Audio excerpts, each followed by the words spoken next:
이미테이션이라고 하는 단어가 있습니다. 이미테이션. 이미테이션이라고 하는 말은 모방, 흉내, 모조, 모사, 모조품, 위조품, 가짜 이런 뜻을 가지고 있습니다. 이미테이션의 비속어가 뭐냐면 짝퉁이라고 하는 말입니다. 아마 이 짝퉁, 이미테이션 누구나 한 번쯤 사봤을 것이고 또 그것이 사실 구하기가 그렇게 어렵지 않는 것이 사실입니다. 그래서 어떤 짝퉁은 모양도 색상도 정품과 정말 구별하기 힘든 것이 있다고 합니다. 그래서 이 짝퉁 문화는 생각보다 현대인의 삶 속에 깊이 들어와 있고, 그럼 왜 사람들이 이미테이션, 짝퉁을 좋아하는가에 대해서 중앙일보에서 이 짝퉁, 이미테이션을 좋아하는 사람들에 대한 기사와 함께 그 사람들의 성향을 파악해서 기사화한 것이 있었습니다. 첫 번째 유형은요, 과시보다는 합리적인 소비, 그러니까 소위 말해서 실속형들입니다. 어떤 사람들이냐면은 이 실속형 짝퉁 소비자들은 명품에 대한 정보와 열망이 상대적으로 적은 집단들입니다. 그러니까 과시를 좋아하다기보다는 돈을 절약한다라는 심리가 더 큰 사람들입니다. 근데 이 사람들의 마음속에서 이런 건 있어요. 이 가방이 정품인지 모르는 사람이 보면은 나를 명품 쓰는 사람으로 생각해 줄 것이라고 하는 기대감이 이들에게도 있더라라는 겁니다. 그다음 두 번째 유형은 유행을 타는 물건을 짝퉁으로 사는 소위 말해서 양다리형들입니다.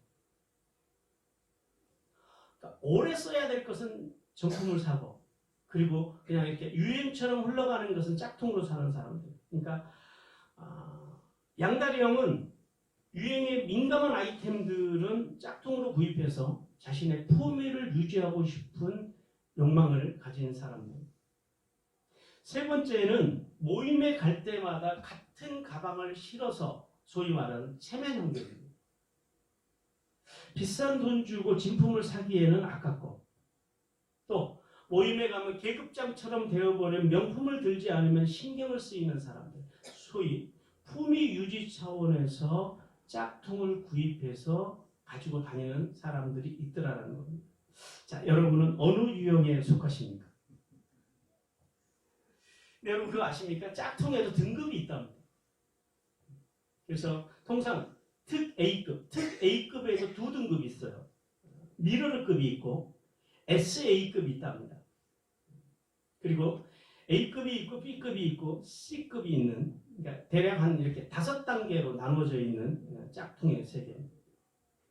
그래서 짝퉁을 판매한다고 하는 사람들을 보면은 되게 특 A급이라고 하지만은 그 업자들의 말에 의하면 진짜 특 A급은 시중에서 찾기가 힘들다라는 게 정설입니다. 자, 오늘은 주님께서 이 짝퉁이라고 말씀하시면서 책망하시는 사대교회에 대한 말씀입니다. 사대교회는 두아디라로부터 남쪽으로 약 48km 정도 지점에 떨어져 있는 그런 성입니다.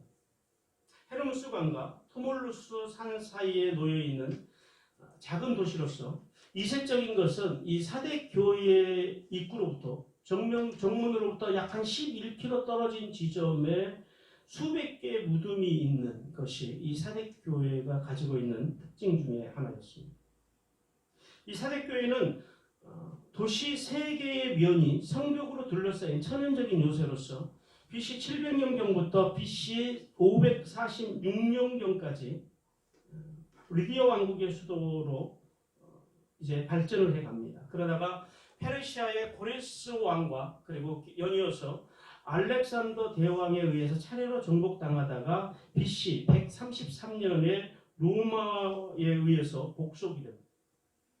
그리고 로마에 의해서 복속이 된 다음에 지진으로 인해서 이 도시가 완전히 이제 붕괴가 되는데요.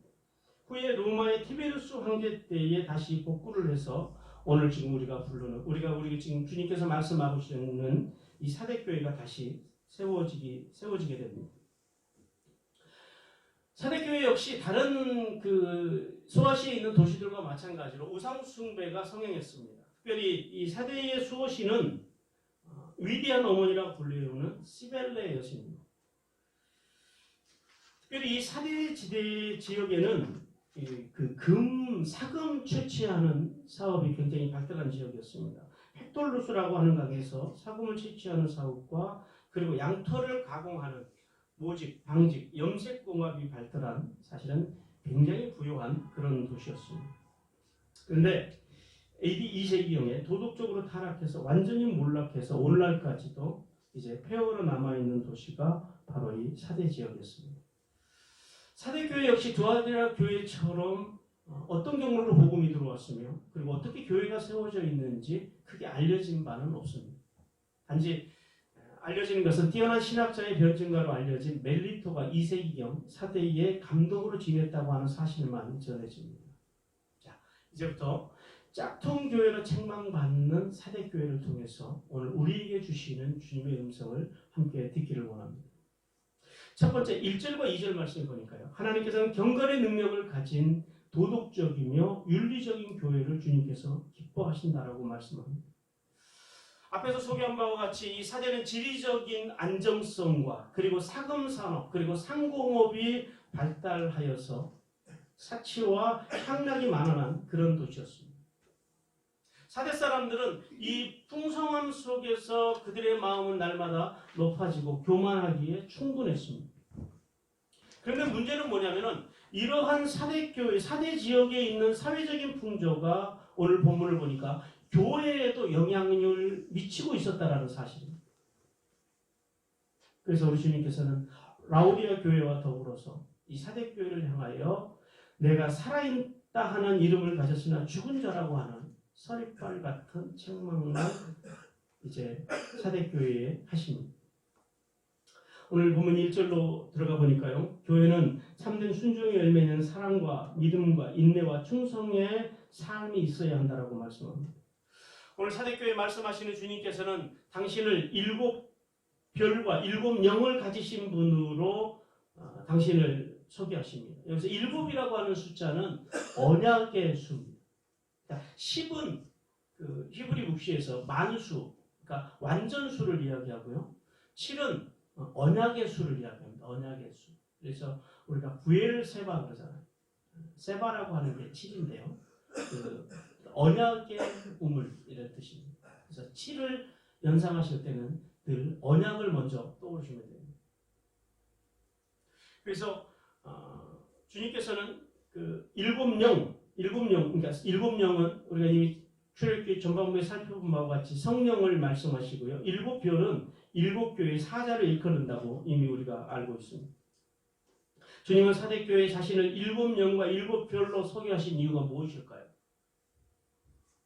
첫째는 무기력하고 부패한 사대교회를 향한 경책하시는 목적을 가지고 주님께서 첫 번째 말씀하십니다. 무슨 말이냐면 우리 주님께서는 심판의 때가 오기 전에 죽어가고 있는 당신의 백성들이 다시 언약의 말씀으로 회개하고 돌아와서 주님의 그 언약 앞에 서라고 하는 자비롭고 엄중한 책망을 보내고 계시는 것입니다. 두 번째, 주님께서는 당신을 7영과 7별로 소개하시는 것은 그곳에 남아있었던 소수의 충성된 사람들, 그들을 보존하기 위해서 주님께서 그들을 격려하시기 위해서 그렇게 말씀하신다고 성경은 우리에게 보여주고 있습니다. 사실 사대교회 안에는 이렇게 타락함도 있었지만은 우리가 보기에 보잘것없어 보이는 소수의 무리가 있었더라는 사실입니다. 그들은 믿음의 정죄를 지키고 있었습니다. 그래서 주님께서는 그들을 보호하시고 그들에게 생명을 공급하시겠다고 하시면서 이 격려의 말씀을 지금 전하고 계십니다. 그러면 하나님의 사람들은 언약의 말씀에 늘 자신을 비추는 것을 게으르지 말아야 합니다. 혹이라도 우리가 우리의 삶의 자리가 영적으로 육적으로 부패되어 있지 않았는지 늘 돌아보는 신앙을 가져야 합니다. 또 오늘도 성령께서 오셔서 당신의 자녀들에게 힘주시고 보호하시는 그 손길에 감사하는 신앙을 가지시기를 바랍니다. 더욱 힘을 내어서 주님의 구속사의 삶, 즉 이웃을 돕고 세우고 살려서 하나님의 나라의 백성으로 만들어가는 이 일에 우리는 힘을 쏟아야 합니다. 그리고 자신을 언약의 하나님, 이제 언약의 하나님으로 소개하신 주님께서는 이제 내 행위를 안다라고 계속해서 말씀하십니다. 여기서 행위라고 하는 단어는 우리가 지난 주일에 두아디라 교회 설교하면서 이미 살펴보았던 바와 같이 하나님과 이웃에 대한 사랑, 그리고 십자가에 위해서 피 흘리신 예수 그리스도에 대한 믿음, 그 사랑과 믿음에서 나오는 실제적인 섬김, 그리고 죽도록 충성하는 인내, 이것이 에르가, 행위, 주님께서는 두아디라 교회에서는 사업이라고 그렇게 말씀하셨습니다. 그리고 안다라고 하는 말씀도 우리가 지금 계속해서 5주째 계속해서 우리가 이 말씀에 대해서 듣고 있는데요. 하나님은 전지하셔서 인간의 속마음까지도 꿰뚫어 아시는 신적인 통찰력을 가지신 분이다라는 사실입니다. 그러니까 기노스코, 경험적으로 우리를 아시는 것이 아니라 하나님께서는 오히려 우리를 신적인 통찰력으로 아시는 거예요.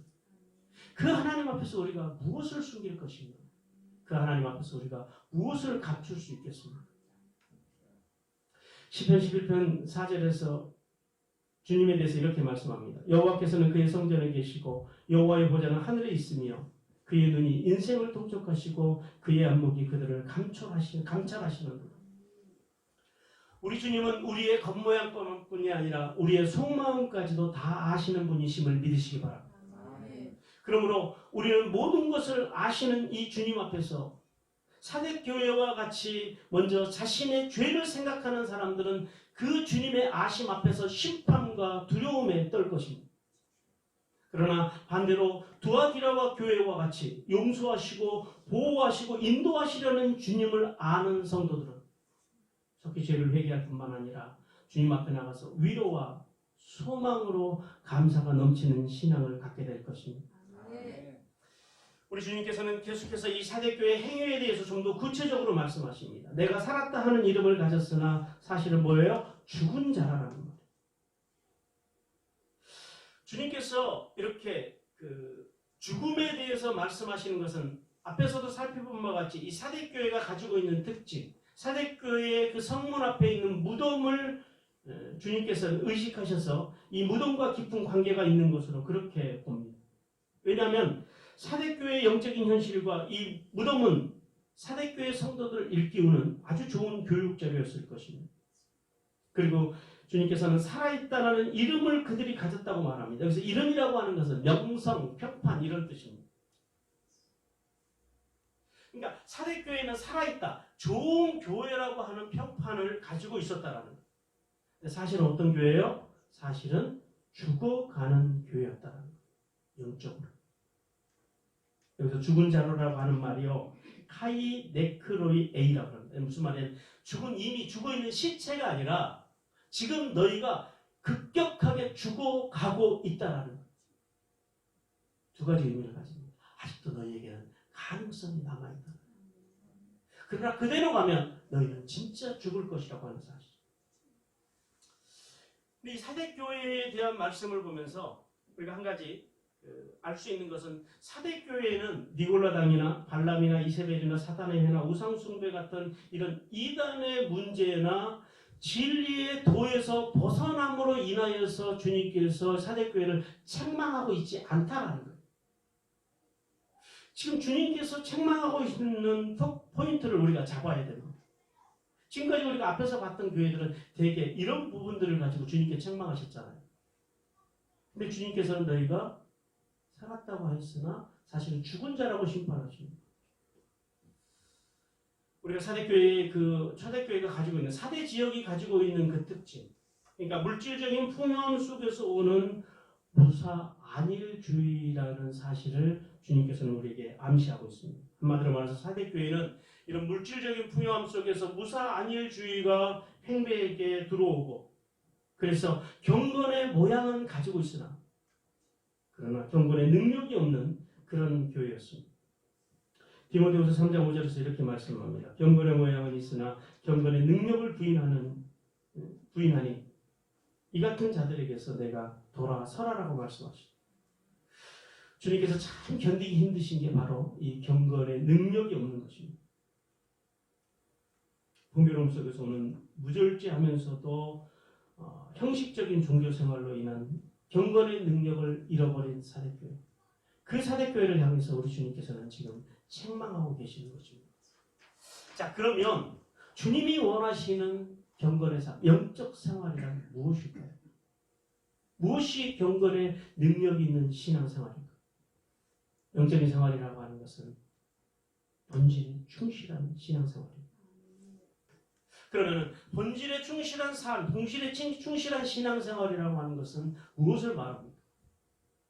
그저 우리가 예배당에 와서 예배드리고 말씀을 공부하고 기도하는 그런 삶만은 의미하고 있지 않다라는 사실입니다.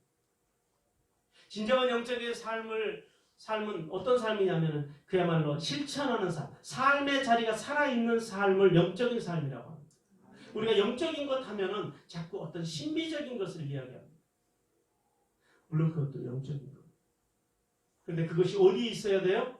삶의 자리에 있어요. 삶의 자리. 어떤 삶의 자리입니까? 말씀을 통해서 은혜 받고 그리고 우리가 정성을 다해서 하나님을 예배함으로 그 예배를 통해서 하나님의 사랑을 누리고 또 기도를 통해서 성령님과 깊은 교통이 있는 삶. 자, 여기까지도 영적인 삶인데요. 하나님께서는 여기서 이거는 반쪽짜리 영적인 삶이라고 말씀하시면서 너희의 삶의 자리, 너희의 가정, 그리고 우리 이렇게 믿음의 한 공동체, 교회 성도, 그리고 이웃들에게 나가서 너희가 받은 은혜를 흘려보내고 또 사랑하고 그리고 소통하는 신앙, 이것을 주님께서는 영적인 삶, 본질에 충실한 삶, 경건한 삶이라고 오늘 우리에게 말씀하십니다. 한마디로 말하면 우리가 생명의 빛의 비춤을 받고 그 받은 빛을 가지고 어떻게 하는 거예요? 세상에 나가서 그 빛을 비추는 거예요. 세상 사람들에게 가서 우리가 그 빛을 나눠주는 삶, 이것이 진정한 경건한 삶이고 영적인 삶이라고 오늘 주님께서 우리에게 말씀하십니다. 계속해서 2절 말씀에서 주님께서는 하나님의 교회는 말씀의 굳건히 있어서 신앙의 생기로 넘쳐야 된다라고 오늘 우리에게 말씀합니다. 오늘 죽어가고 있는 이 사대교회를 향해서 주님께서는 두 가지 처방을 내리십니다. 첫 번째 처방은 일깨어, 무슨 말이냐면 즉시 정신을 차리고 있으라는 엄중한 주님의 명령입니다. 주님께서는 먼저 사대교회에게 먼저 자신의 처지를 빨리 파악하라고 말씀합니다. 우리는 우리의 영적인 상태와 우리의 육적인 상태를 빨리 파악하는 것이 중요합니다. 그리고 빈사 상태로부터 깨어나서 지속적으로 그냥 한순간만 정신을 바짝 차리는 것이 아니라 지속적으로 정신을 차리고 있으라고 주님께서 우리에게 말씀하십니다. 여러분 지피지기면 백전백승이라고 했습니다. 성도들이 자신의 부족함을 알 때 그때부터 하나님의 사람들이 하나님을 의지하기 시작하더라는 사실입니다. 그리고 하나님을 의지할 때 만이 비로소 영적인 싸움에서 승리하게 된다는 사실을 깨닫기를 주님께서 원하십니다. 두 번째 주님의 처방은 그 남은 바 죽게 된 것을 굳게 하라고 말씀하십니다. 사대교회가 실상은 죽었어요.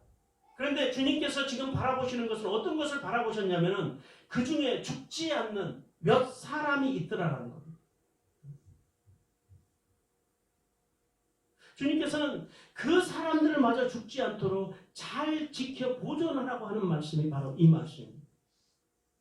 여러분, 주님의 역사는요, 항상 다수에 의해서가 아니라 소수에 의해서 주님의 구원의 역사가 진행됨을 믿으시기 바랍니다. 하나님의 사람 셋이 그랬고 노아가 그랬고 아브라함이 그랬고 하다못해 기생 라합이 그랬습니다.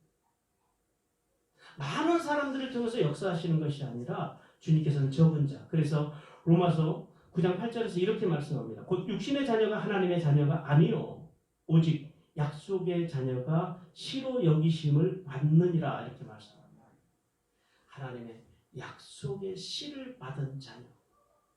그 사람들을 통해서 하나님의 구원의 역사는 오늘도 면면이 흘러가고 있다는 사실을 믿으시기 바랍니다. 우리 주님께서는 이 두 가지 처방과 함께 모두가 경건의 능력을 이룬 것과 같은 이 사대교회 안에 아직도 남아있는 자들이 있다고 말씀하십니다. 그런데 주님이 안타까우신 건 뭐냐면 그 남은 몇 사람조차도 그들마저도 점점 충만함을 잃고 죽어가고 있다는 사실이 주님의 안타까움이었습니다. 에베소 4장 13절에서 이렇게 말씀합니다. 우리가 다 하나님의 아들을 믿는 것과 아는 일에 하나가 되어 온전한 사람을 이루어 그리스도의 장성한 분량이 충만한 데까지 이르리니. 여러분, 주님께서 우리에게 원하시는 것이 무엇이겠습니까? 우리에게 주님이 금은부화가 없으셔서 우리에게 물질을 원하시겠습니까? 주님께서 일할 천사들이 없어서 주님께서 우리에게 봉사하기를 원하시겠습니까? 주님께서 원하시는 것은 두아디라 교회와 같이 하나님의 교회, 하나님의 사람들이 성장해 가는 것입니다. 그런데 오늘 이 사대 교회는 소수에 남아있는 사람들이 있었지만 그들조차도 날마다 퇴보하고 있다라고 하는 것. 그것이 하나님의 아픔입니다. 오늘 우리를 바라보시는 하나님도 똑같아요. 우리의 신앙이 성숙하고 성장해 가는 것이 아니라 퇴보해 가는 것. 그것이 하나님의 아픔입니다. 우리가 좀 더 뭘 안 해서 하나님이 아파하시는 것이 아니라 우리가 성장하지 못하는 것. 한국교회가 점점 하나님 안에서 성장하고 성숙해 가야 되는데 퇴보해 가는 것. 이것이 주님의 아픔임을 깨달으시기 바랍니다. 아멘. 그런데요, 이 사대교회를 보면서 한 가지 또 재밌는 사실을 우리는 발견해요. 사대교회에 대한 박해의 이야기가 안 나옵니다. 그래서 왜 사대교회는 박해를 받지 않았을까? 왜 그 당시에 로마인들이나 유대인들이 그 사대 지역에도 많았는데 왜 이 사대교회는 박해하지 않았을까라는 생각을 해봤습니다. 추정해 보건대 그들의 삶의 자리의 문제였다라고 봅니다. 그들에게는 이단을 물리칠 만한 열심도 없고 그리고 비진리를 책망할 만한 그들의 내적인 확신도 없었습니다. 그들이 교회에 다니는 것 외에는 세상과 다를 바가 없어 보이는 교회, 그리고 그런 사대 교인들, 당시 유대인들과 로마인들이 볼 때는 박해할 만한 가치조차도 없었던 교회가 아닌가라고 추정을 해봅니다. 그래서 하나님의 교회에 대한 모욕 중에 모욕. 근데 오늘날 우리 한국 교회를 바라보면 박해할 가치조차도 못 느끼는 정도가 아니라 이제는 세상이 교회를 걱정해 주는 수준까지 갔다라고 하는 것은 우리 한국 교회가 지금 얼마나 하나님의 무서운 심판대 앞에 섰는지를 알게 해 줍니다. 하나님의 교회가 경건의 능력을 잃어볼 때 맛을 잃은 소금처럼 밖에 버려 던져서 세상 사람들의 발에 밟히고 조롱거리가 될 수밖에 없음을 기억하는 은혜를 받으시기 바랍니다. 주님께서는 여기 모인 우리 모두 우리 한마음 교회가 경건의 능력을 잃어가는 사대교회가 아니라 우리 한마음 교회가 두아디라 교회처럼 날마다 성장해가는 교회가 되기를 주님께서 간절히 원하십니다.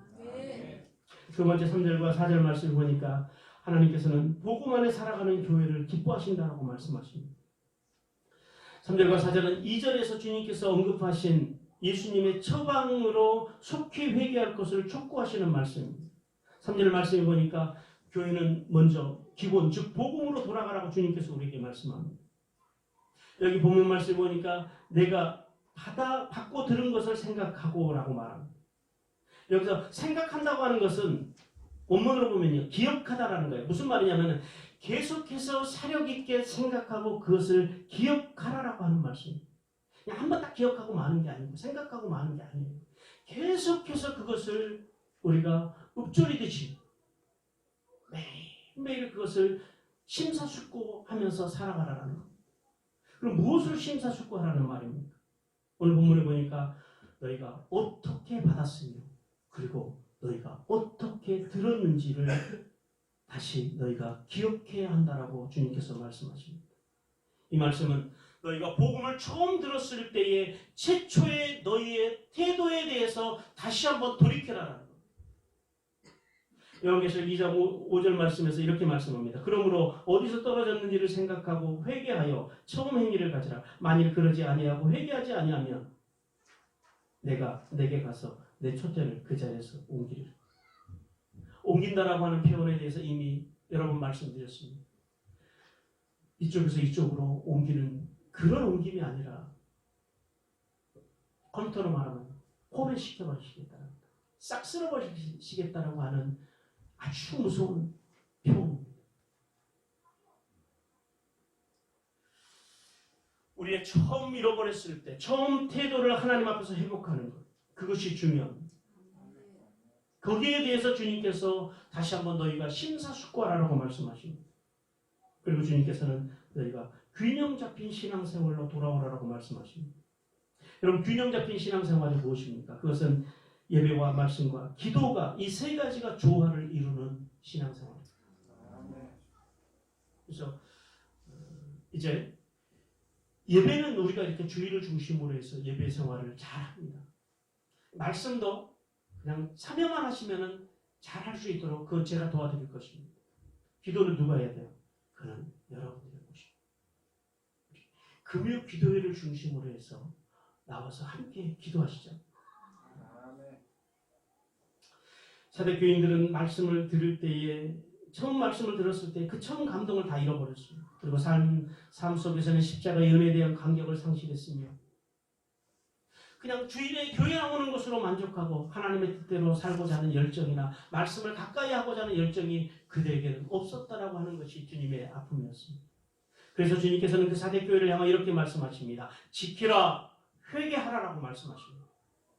여기서 지키라고 하는 것은 일시적으로 지키는 것이 아니라 계속해서 준수하라는 겁니다. 계속해서 지키라는 것입니다. 언제까지요?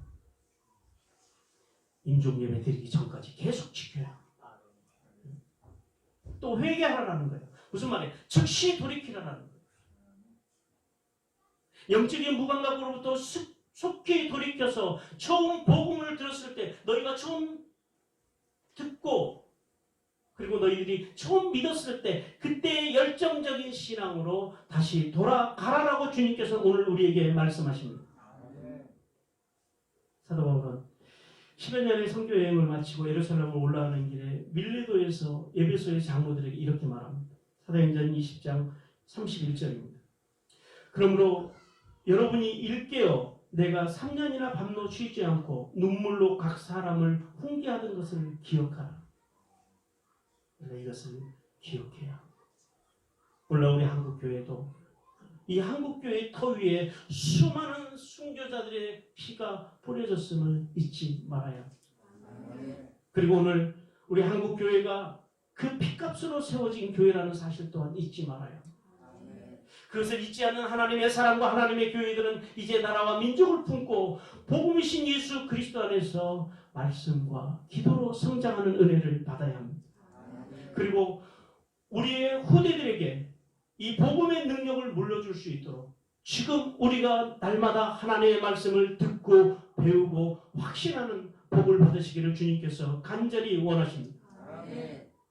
4절 말씀에 보니까 계속해서 주님의 복음 안에서 살아가는 경건한 사람들을 주님은 기뻐하신다고 말씀하십니다. 주님께서는 사대교회 남은 자들로 인하여 소망을 보셨습니다. 이 남은 자들의 삶이라고 하는 것은 소극적으로는 생활과 환경 속에서 오는 이 물질적인 풍요와 무사한 일주의 그리고 도덕적인 부패에 야합하지 않았다라는 사실을 의미하고 있고요.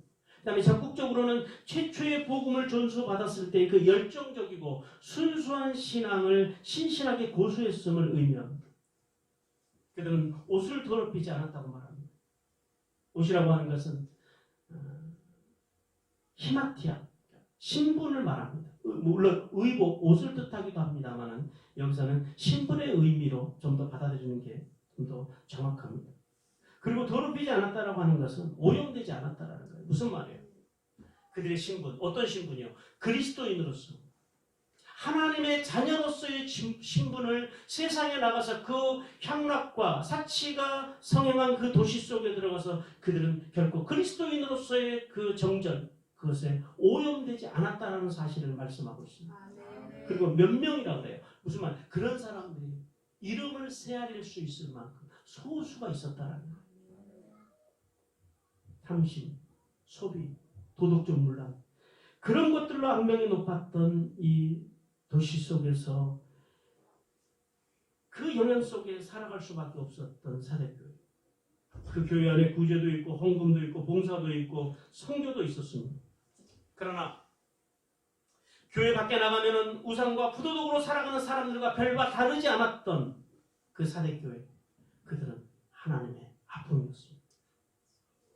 이러한 세속주의 속에서 그리스도인으로서의 명예를 더럽히지 않고 지켰던 그 몇 사람들, 그들은 우리 주님께 큰 위로였음을 우리는 알 수 있습니다. 오늘 그런 위로를 드릴 수 있는 저와 여러분이 되시기를 주님의 이름으로 축복합니다. 오늘날 수많은 그리스도인들이 사대교인과 같이 이 세속주의에 물들어갑니다. 그래서 하나님의 교회를 그저 양심의 유연을 주는 곳으로 교회를 그렇게 삼습니다. 그리고 사교적인 활동을 하는 것으로, 또 어떤 이들은 사업적인 접촉점을 위해서 교회를 나옵니다. 그리고 어떤 사람들은 자신의 사회적인 이미지를 세워주는 곳으로 교회를 활용합니다. 그리고 가족을 위한 활동 장소로 교회를 활용합니다. 오늘날 특히 젊은 그리스도인들을 보면은 교회를 선택할 때 그 교회가 경건의 능력을 가진 교회인지를 보는 것이 아니라 자신의 아이들을 편하게 맡길 수 있는 교회를 찾는 모습이 오늘 이 사대교회 모습과 별반 다르지 않다라는 사실을 우리는 알아야 합니다. 하나님의 교회는 패역한 세대의 신앙의 정절을 지키는 곳이어야 한다라고 주님께서 우리에게 말씀하십니다. 그리고 하나님의 교회는 오직 그리스도께 초점을 맞추고 그리고 그분께 주권을 내어드리고 말씀과 기도로 영적으로 성장하는 곳이 되어야 한다라고 주님께서 오늘 우리에게 말씀하십니다. 하나님의 교회는 썩어져가는 세상 속에 들어가서 소금이 되고 빛이 되어서 썩어져가는 세상을 정화하고 그리고 세상을 밝게 하는 교회여야 한다라고 주님께서 말씀하십니다. 그럴 때 주님께서 우리에게 흰 옷을 입히셔서 영원히 당신과 함께 거닐게 하시겠다고 주님께서 약속하십니다. 사랑하는 성도 여러분, 여러분은 이 땅에서 잘 살기를 원하십니까? 아니면 이왕이면 이 땅에서도 잘 살고 영원한 하나님 나라에 가서 잘 살기를 원하십니까? 이왕이면 둘 다 잘 살면 좋겠지요. 그것은 여러분이 어디에다 우선순위를 두느냐에 달려 있다는 사실을 잊지 마시기를 바랍니다. 마지막 세 번째는 5절 6절을 통해서 하나님께서는 약속을 믿고 복음을 자랑하는 교회를 기뻐하신다라고 우리에게 말씀하십니다. 주님은 사대교회에게 회개하고 복음을 다시 온전히 신뢰하라고 명령하십니다. 5절을 통하여 주님께서는 주님의 복음으로 사는 교회에 복을 주신다라고 약속하십니다. 여기서 세 가지 약속을 하십니다. 첫째는 종말적인 약속인데요. 흰옷을 입을 것이다 라는 약속을 첫 번째 주십니다. 흰옷이라고 하는 것은 정결과 승리를 상징합니다. 그리고 이 흰옷은 우리가 마지막 날 하나님 앞에 섰을 때에 꼭 입어야 되는 옷입니다. 당시 사대교회 교인들은 울긋불긋하고 화려한 옷을 좋아했습니다.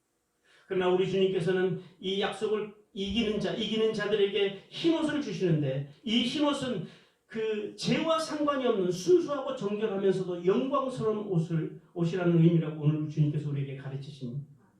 그리고 더 중요한 것은 뭐냐면 이 옷은 아무리 염색업이 발달한 사대, 그러니까 세상에서는 구할 수 없는 옷이라고 주님께서 말씀하시면서 이 옷은 오직 예수 그리스도의 피의 공로로만 얻을 수 있는 옷이라고 다시 한번 우리에게 말씀하십니다. 그리고 이 옷이 없으면 결단코 하나님 나라에 들어갈 수 없다라고 약속하십니다. 근데 이 옷을 누구에게 주신다고요? 이기는 자에게 주시겠다라는 것.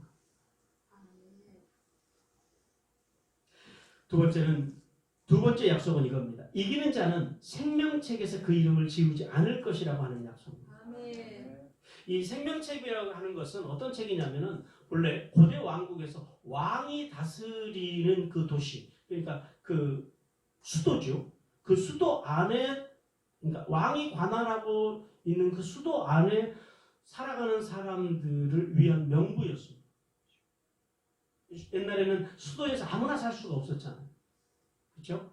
이 사람이 명부인데, 근데 이 명부 안에 있는 사람들, 이것은 이제 생명책이라고 불렀는데요. 이 사람들이 죽거나 범죄를 하였을 경우에는 이 이름을 삭제해버리는 그런 풍습이 있었습니다. 이런 어떤 역사적인 배경을 가지고 이 생명책을 우리에게 오늘 설명하고 계시는데요. 생명책에서 이름을 지우지 않겠다고 하는 것은 무슨 말씀이냐면은 너희가 어떤 경우 원래는 죽거나 죄를 범죄하면 생명책에서 지워버리는 게 그들의 풍습이었는데 주님께서는 안 지우시겠다라는 거예요. 너희들이 비록 좀 약해도 부족해도 좀 죄를 져도 너희들이 쉬고 회개하고 돌아오면 그 생명책에서 절대 지우지 않겠다라고 하는 약속. 어떤 경우에도 내 이름이 생명책에서 지워진다고 하는 것은 그 도성에서 우리로 말하면 영원한 하나님의 나라에서 살아가는 대단히 중요한 복에 대한 주님의 말씀입니다. 그러나 동시에 또 한 가지는 너희가 경건의 능력을 잃어버리면 너희가 쉬고 회개하고 돌아오지 않으면 그 생명책에서 지워버릴 수도 있다라고 하는 이 두 가지 의미를 갖고 있습니다. 출애굽기 32장 32절에서 이렇게 말씀합니다. 그래서 이제 그들의 죄를 사하시옵소서. 그렇지 아니하시오면 온컨대 주께서 기록한 책에서 내 이름을 지워버려 주옵소서. 모세의 기록. 그리고 시편 69편 28절에서 이렇게 말씀합니다. 그들을 생명책에서 지우사 의인들과 함께 기록되지 말게 하옵소서. 하나님의 생명책에서는 언제든지 이름이 지울 수도 있고 그리고 영원히 지워지지도 않을 수도 있습니다. 세 번째 주님께서 주신 약속은 아버지와 천사들 앞에서 시인하리라고 하는 약속입니다. 여기서 시인한다라는 말은 호몰로게서, 화관하다, 동의하다 이런 뜻입니다. 무슨 말이냐면 주님께서 마지막 종말의 심판을 진행하시면서 우리가 그 주님의 심판대에 섰을 때 아버지와 천사들 앞에서 우리가 하나님의 나라의 시인, 우리가 이긴 자라고 흰옷을 입은 자라고 확언하며 승인해 주시겠다고 하는 주님의 약속입니다. 이 약속이 여러분의 약속이 되시기를 바랍니다. 마태복음 10장 32절에서 이렇게 말씀합니다. 누구든지 사람 앞에서 나를 시인하면 나도 하늘에 계신 내 아버지 앞에서 그를 시인할 것이요 라고 말씀합니다. 어떤 사람을 시인하신다고요? 이 땅에서 주님의 이름을 부르고 주님의 이름을 시인하는 사람들. 단순히 이것은 앞에서 살펴본 바와 같이 우리가 고백으로만이 아니라 뭘로 시인해야 돼요? 삶으로 시인. 우리가 예수님을 믿고 성령님을 모시고 살면서 날마다 죄에 물들지 않기 위해서 몸부림치는 삶, 그 삶이 주님을 시인하는 삶임을 믿으시기 바랍니다. 그래야 할 때 주님께서는 흰옷을 주실 뿐만 아니라 천국문 앞에서 하나님과 천사들 앞에서 이 사람은 단순한 그리스도인이 아니라 인 그리스도, 좋은 사람이었으며 좋은 그리스도인이었다고 시인하시고 확증해 주시고 승인해 주실 것이라고 하는 약속입니다. 이 약속이 우리 모두를 향한 약속이 되시기를 주님께서 원하십니다. 마지막 6절 말씀을 보니까 교회는 성령의 음성을 들을 때 하나님의 기쁨이 된다라고 말씀합니다. 우리 주님께서는 사도 요한을 통해서 이제 편지를 하시면서 그 7교회 편지하시는데 이 편지들이 다 그 성들의 그 교회들의 문화와 환경과 삶의 자리를 통해서 주님께서는 말씀하십니다. 그 지역에 있는 그 교육 자료들을 통해서 주님께서는 편지하십니다. 그러나 모든 교회에 공통적으로 주시는 말씀이 있는데 바로 그 말씀이 오늘 이 6절 말씀입니다. 어떤 말씀입니까? 주님의 권위 있는 말씀에 모든 교회들이 귀를 기울여야 한다는 겁니다. 그때 어떻게 들어요? 육신의 귀로만 듣는 것이 아니라 성령의 감동을 힘입어서 그 뜻을 분명히 깨닫고 그리고 그 깨달은 대로 행하라고 주님께서 오늘 우리에게 말씀합니다. 여러분, 사대교회는요, 복음도 있었어요. 그리고 그 교회는 유명한 말씀을 가르치는 목자도 있었어요. 그리고 그 교회는 성령님께서 일하고 계셨던 교회예요. 그런데 문제가 뭡니까? 육신의 풍요로움과 안일 속에서 성령이 역사할 수 없도록 죄와 마귀와 짝하고 살았던 그 사대교인들의 성도들의 삶의 자리, 그것이 문제였다는 거예요. 하나님의 뜻을 알면서도 사명을 잃어가고 있는 사대교회의 모습, 그 모습은 어쩌면 오늘 우리의 모습이 아닌지 돌아보라라고 주님께서 오늘 우리에게 말씀하십니다.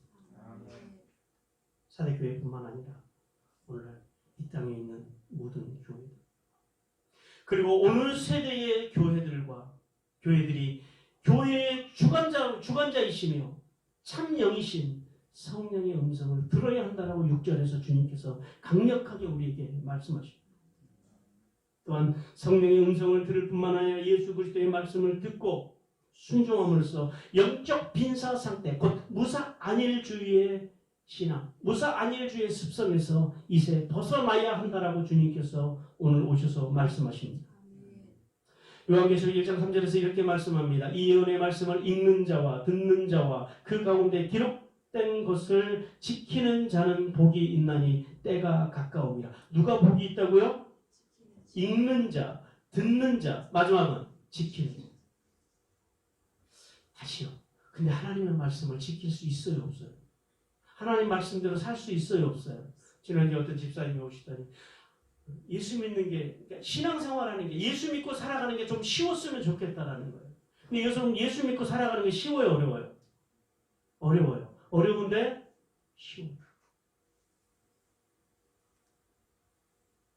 여러분, 우리가 어떤 운동을 배운다든지, 그러니까 내가 생소한 것을 처음 하면은요, 어렵죠. 근데 그것을 1년하고 2년하고 3년하고 10년 해보세요. 혹시 가정주부들 집에서 된장국 끓이는 게 어려우세요? 권사님, 뭐 된장국 끓이고 그러면서 뭐 그램으로 막 재고 그러세요? 뭐 인터넷 보고 하세요? 아니요. 그냥 안 보고 숟가락으로 뚝뚝 떠서 넣으면 다 양이 맞아요. 2인분이 됐든 3인분이 됐든. 왜 그래요? 쉬워요. 근데 저는 어려워요. 왜 어려워요? 익숙치 않으면 어려워요. 그래서 습관이 중요해요. 습관이 마음으로 가요. 마음이 생각으로 가요. 생각이 언어로 나와요. 그 언어가 행동으로 나와요. 그 행동이 인격이 되는 거예요. 우리가 마음을 잘 관리하고, 이 마음을 관리하기 위해서는 좋은 습관을 들이는 게 굉장히 중요합니다. 좋은 습관. 그래서 읽는 자, 듣는 자, 지키는 자. 지키기 위해서 매일매일 애쓰다 보면 그것이 어느 순간인가 내게 습관이 되기 시작합니다. 그리고 내 마음에 들어오기 시작합니다. 그것이 생각으로 변하기 시작합니다. 그리고 이 생각이 이제 말로 나가고 행동으로 나가고 이 행동이 내 인격이 되는 거예요. 좋은 신앙이라고 하는 것은 그렇게 시작하는 거예요. 다시요. 방향성입니다. 아슈레. 우리가 곱게 올바르게 살기 위해서, 말씀대로 살기 위해서 방향성을 잡는 것부터, 여기서부터가 하나님의 복이 시작된다는 사실을 깨달으시기 바랍니다. 경건의 모양은 있으나 경건의 능력이 없는 불명예스러운 사대교회를 바라보며 이 시간 교회다움이 무엇이고 교인다움이 무엇인지 생각을 해봅니다. 오늘 아침에 주님께서 저에게 그렇게 말씀하셨어요. 교회는 건물이 아니다. 교회는 사람이고 생명. 교회는 하나님의 사람들을 돕고 세우고 살리는 것이 교회이다. 교회다움이라고 하는 것은 종교적인 활동이 있고 헌금, 봉사 다 중요합니다. 절대 이것이 안 중요하다고 또 그렇게 말씀하시면 안 돼요. 중요해요. 그러나 그것만으로 하나님이 인정하시는 신앙이라고 한다면 그것은 오해라는 거예요. 뭐예요? 교회다움, 교인다움이라고 하는 것은 어디서 찾아봐요? 첫째는 말씀과 예배와 기도의 삶 속에서 찾아볼 수 있습니다. 아멘. 말씀으로 은혜가 충만하여서 순종하는 삶이 있는가라는, 예배를 목숨처럼 여기고 예배를 통해서 하나님의 사랑을 누리고 있느냐라는, 기도를 통해서 성령님과 소통하는 삶을 살아가고 있느냐라는. 여러분, 예배 속에서 하나님의 사랑이 느껴지십니까? 이게 돼야 돼요. 말씀을 들을 때 주님의 은혜가 옵니까? 이게 와야 돼요. 기도할 때 여러분 하고 싶은 말만 하나님 앞에 쫙 웅변하듯이 웅변하고 그냥 주님 기도 끝하고 돌아가시지 않고 주님과 교통하고 주님의 음성을 듣습니까?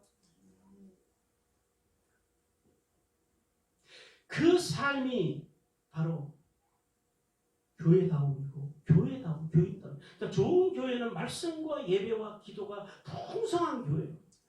여러분 봉사는요 조금 하긴 해야 되는데 조금 못해도 돼요. 안 해도 돼요. 전화하는 교회가 들어가니까 안 되고. 그러나 우리가 진짜 힘을 내야 하는 게 뭐예요? 말씀과 예배와 기도예요. 그리고 더 힘을 내야 되는 게 있어요. 이 은혜를, 이 사랑을, 이 교통을 가지고 어디로 가요? 가정으로 가는 거예요. 직장으로 가는 거예요. 성도 누구를 만나든지 이 은혜와 사랑과 교통을 가지고 가서 은혜를 베풀어주고 사랑을 전해주고 그들의 말과 들어주고 경청해주고 소통해주는